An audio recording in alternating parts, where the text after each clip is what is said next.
गारपिटीने कलिंगड पिकाचा चुराडा संदीप क्षीरसागर व तहसीलदार चंद्रकांत शेळके यांची स्थळ पाहणी। शेतकऱ्याची नुकसान भरपाईची मागणी। लिंबागणेश .20 बीड तालुक्यातील लिंबागणेश परिसरात बुधवारी व गुरुवारी 2 दिवस झालेल्या वादळी वाऱ्यासह गारपिटीमुळे पोखरी घाट येथील शेतकरी दादासाहेब खिल्लारे यांच्या कलिंगड पिकाचे मोठ्या प्रमाणावर नुकसान झाले। या घटनेची पाहणी करण्यासाठी शुक्रवार .20 रोजी आमदार संदीप क्षीरसागर यांच्यासह तहसीलदार चंद्रकांत शेळके व संबंधित अधिकारी व पदाधिकाऱ्यांनी घटनास्थळी भेट दिली।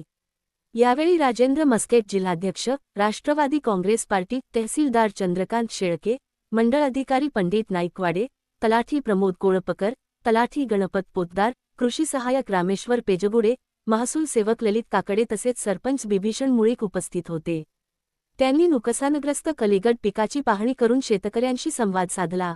दरम्यान शेतकरी दादासाहेब खिल्लारे यांनी सांगितले की 1.5 एकर क्षेत्रावर सुमारे 1.5 लाख रुपये खर्च करून कलिंगड लागवड करण्यात आली होती। गेल्या वर्षी याच पिकातून सुमारे 4.5 लाखांचे उत्पन्न मिळाले होते। मात्र यावर्षी ऐन बहरात आलेले पीक गारपिटीमुळे पूर्णपणे वाया गेले आहे।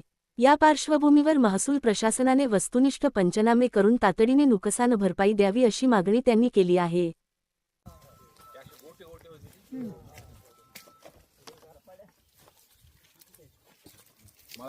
काल 2 ठिकाणी आमचे जाऊन आले, म्हटलं जरी पाडवा असला तरी जा। म्हणजे कुठं आज इथले पोखरीतलं ते नाही पाडव्याचं तर काल बोललो होतो मी तुम्हाला। तरी पण ते जाऊन आले। अधिवेशनात मला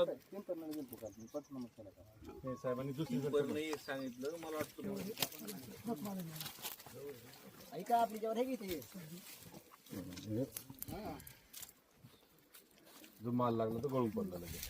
नाही नाही, काल काढाय आम्ही अपेक्षा आहे की दुसरा माल तरी आता चांगला लागेल। आता सेटिंग मध्ये प्लॉट आहे ना, आता आपल्या ह्याच्यात बी बघायला भेटते।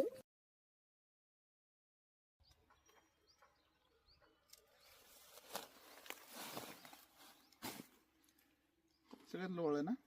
ते बघा ना, पुढे झालं पुढे आहे मस्त दोरा झाले का